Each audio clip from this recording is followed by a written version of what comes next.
Assalamualaikum warahmatullahi wabarakatuh. Perkenalkan, nama saya Eka, NIM 1912211104. Baiklah, di sini kami dari kelompok 6 akan menjelaskan materi tentang pengambilan keputusan. Keputusan adalah proses penelusuran masalah yang berawal dari latar belakang masalah, identifikasi masalah, hingga kepada terbentuknya kesimpulan atau rekomendasi. Rekomendasi itulah yang selanjutnya dipakai dan digunakan sebagai pedoman basis dan pengambilan keputusan. Hakikat pengambilan keputusan adalah suatu tindakan yang dilakukan oleh pimpinan untuk memilih satu atau lebih dari sejumlah alternatif dalam rangka usaha mencapai hubungan yang direncanakan dalam organisasi. Masalah mencapai hubungan yang direncanakan dalam organisasi. Dalam organisasi, keputusan yang merupakan kegiatan pimpinan yang dilakukan pada semua tingkatan organisasi. Pimpinan untuk memecahkan masalah dalam suatu organisasi. Pada umumnya, suatu keputusan dibuat dalam rangka untuk memecahkan permasalahan atau persoalan guna mendapatkan tujuan yang diinginkan. Ada 4 kondisi yang mempengaruhi pengambilan keputusan. Yang pertama yaitu pengambilan keputusan dalam kondisi pasti. Yang kedua, pengambilan keputusan dalam kondisi resiko. Yang ketiga, pengambilan keputusan dalam kondisi tidak pasti. Yang keempat, pengambilan keputusan dalam kondisi konflik.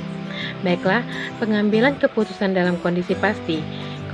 Kondisi kepastian merupakan kondisi di mana pengambil keputusan mempunyai informasi yang lengkap mengenai masalah yang dihadapi, alternatif pemecahan masalah, dan pengambil keputusan dalam kondisi yang pasti dapat mengontrol dan mengantisipasi sepenuhnya terhadap kejadian yang akan timbul. Baiklah, materi yang selanjutnya akan disampaikan oleh rekan saya. Perkenalkan, nama saya Ardi Krisnanto, NIM 1912211086, kelas 5 RSF, jurusan Manajemen, Kampus D Sungai Lilin, Universitas Tia Rahmania Sekayu. Di kesempatan kali ini, saya akan memaparkan sedikit mengenai tahap-tahapan pengambilan keputusan. Tahap-tahap pengambilan keputusan. Adapun proses pengambilan keputusan itu sendiri terdiri dari beberapa langkah dan banyak dikemukakan oleh para ahli yang masing-masing tidak sama. Yang pertama ada Herbert Simon mengemukakan ada 3 tingkatan utama dalam pengambilan keputusan, yakni 1. Kegiatan inteligensia terdiri dari penyelidikan keadaan lingkungan untuk menyiapkan keputusan. Yang kedua, kegiatan merancang atau melaporkan. Artinya, mendapatkan, mengembangkan, dan menganalisis kemungkinan arah tindakan yang akan diambil. Yang ketiga, kegiatan pemilihan. Artinya, pemilihan yang tepat yang harus diambil setelah diseleksi di antara beberapa alternatif arah tindakan yang ada. Yang kedua, menurut W.H. Newman mengemukakan bahwa pengambilan keputusan menyangkut 4 tahap pokok, yaitu 1. Menentukan diagnosis dari masalah yang sebenarnya. 2. Pemikiran 1 atau lebih pemecahan yang baik. 3. Proyeksi dan bandingkan konsekuensi daripada alternatif itu sendiri. Keempat, beri penilaian perbedaan dari sejumlah konsekuensi tersebut dan pilihlah langkah tindakannya. Assalamualaikum warahmatullahi wabarakatuh. Saya Ferry Adasa, NIM 19211078. Di sini saya akan menjelaskan mengenai materi yang selanjutnya, yaitu pengambilan keputusan dalam kondisi pasti. Pengambilan keputusan dalam kondisi pasti atau certainty, yaitu pengambilan keputusan di mana berlangsung hal-hal berikut. Yang pertama, alternatif yang dipilih hanya memiliki satu konsekuensi atau jawaban atau hasil. Ini berarti dari setiap alternatif tindakan tersebut dapat ditentukan dengan pasti.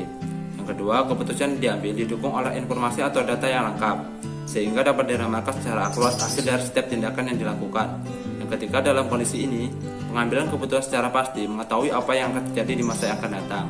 Yang keempat, biasanya selalu dihubungkan dengan keputusan yang menyangkut masalah rutin. karena kejadian tertentu di masa yang akan datang dijamin terjadi. Yang kelima, pengambilan keputusan seperti ini dapat ditemui dalam kasus atau model yang bersifat deterministik. Yang keenam, teknik penyelesaiannya atau pemecahannya biasanya menggunakan antara lain teknik program linear, analisis jaringan, dan teori antrian. Teknik program linear. Agar suatu masalah dapat diselesaikan dengan teknik program linear, maka ada beberapa syarat yang harus terpenuhi, yaitu sebagai berikut. Yang pertama, fungsi objektif harus didefinisikan dengan jelas dan dinyatakan sebagai fungsi objektif yang linear. Yang kedua, harus ada alternatif pemecahan untuk dipilih salah satu yang terbaik. Yang ketiga, sumber-sumber dan aktivitas mempunyai sifat yang dapat ditambahkan. Yang keempat, fungsi objektif dan pertidaksamaan untuk menunjukkan adanya pembatas harus linear. Yang kelima, variabel keputusan harus positif, tidak boleh negatif. Yang keenam, sumber-sumber dan aktivitas mempunyai sifat yang dapat dibagi. Yang ketujuh, sumber-sumber aktivitas mempunyai jumlah yang terbatas. Yang kedelapan, aktivitas harus proporsional terhadap sumber-sumber. Yang kesembilan, model programming deterministik, artinya sumber dan aktivitas harus diketahui dengan pasti. Assalamualaikum warahmatullahi wabarakatuh. Nama saya Nurzana, NIM 191221077. Baiklah, saya di sini akan melanjutkan pemaparan materi dari rekan saya. Proses pembuatan modal. Proses pembuatan modal ini terdiri dari beberapa bagian. Yang pertama yaitu mendefinisikan masalah. Mendefinisikan masalah harus jelas dan menggambarkan masalah yang dihadapi. Yang kedua yaitu memformulasikan modal. Mengkonfirmasi masalah dalam modal atau gambaran abstrak melalui 3 komponen, yaitu variabel keputusan, tujuan, dan kendala. Yang ketiga yaitu mengukur kualitas. Apakah modal digambarkan dengan tepat? Diperlukan pengumpulan data dan pengetesan terhadap modal. Yang keempat yaitu implementasi keputusan. Implementasi keputusan terdiri dari menerima modal, mempergunakan modal, dan mengambil keputusan. Analisis jaringan kerja. Metode yang digunakan untuk analisis jaringan kerja yaitu 1. Metode jalur kritis atau Critical Path Method atau CPM. Yang kedua yaitu metode Project Evaluation and Review Technique atau PET. Teori antrian.